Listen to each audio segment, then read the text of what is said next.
Refugees challenge mortality as they flee their countries to escape war and natural disasters. This makes it easy to believe that their fortune greatly improves once they are in a safer and more economically stable place like the United States. However, analyzing more deeply reveals that there are forces that affect refugees' economic viability. This is Zahraa Abdi, a Somalian refugee who spent 20 years in a Ugandan refugee camp. Today, she finally has a roof over her head in Nashville, Tennessee. Just like Zahraa, there are over 11,000 refugees in Nashville. Globally, the refugee crisis is the worst it has been in the world's history, with over 26 million refugees worldwide.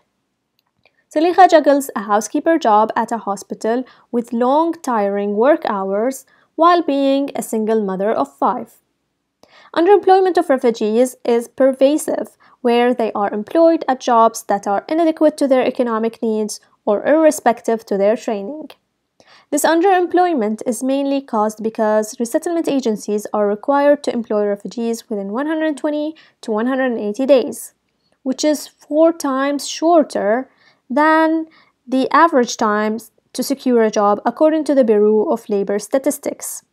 The focus on speed over quality in finding employment is seen as the lesser of the two evils because it's arguably better for refugees to promptly start being self-sufficient and not rely on government funding. This leads to the eroding goals system archetype, where short-term solutions of employment lead to the deterioration of the long-term goal of self-sufficiency. You see, once refugees are in Nashville, 2 resettlement agencies are the organizations that support them in employment, housing, and integration. The programs that resettlement agencies deliver are governed by policies made on the state and federal levels.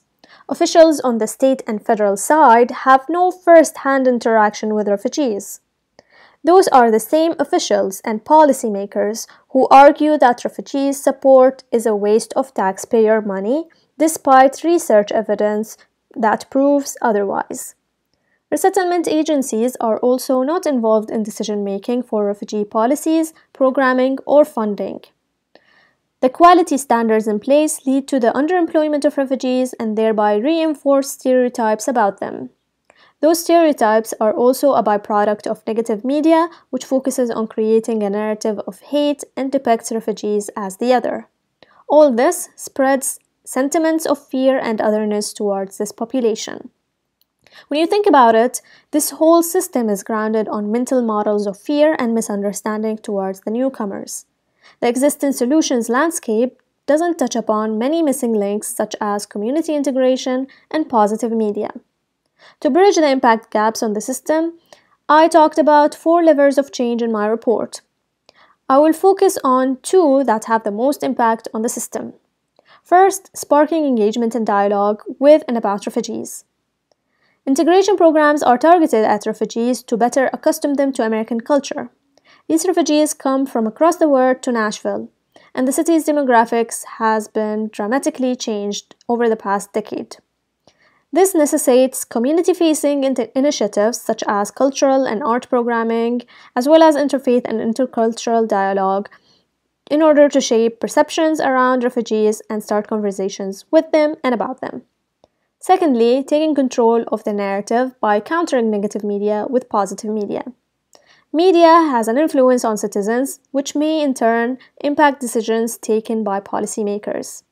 The news describe refugees as nasty criminals or our enemies at the gate, which dehumanizes the newcomers and instills public fear and anxiety about them. With the rise of social media, everyone can participate in changing the narrative about refugees. We all can tweet about Zahraa Abdi today. With this, we can move from the current system to one that empowers refugees' self-sufficiency and brings their stories to public. Finally, we need to remember as policymakers, legislators, and neighbors that refugees are Zahraa and her children. Refugees are Hannah and Midia. Refugees are people. Thank you.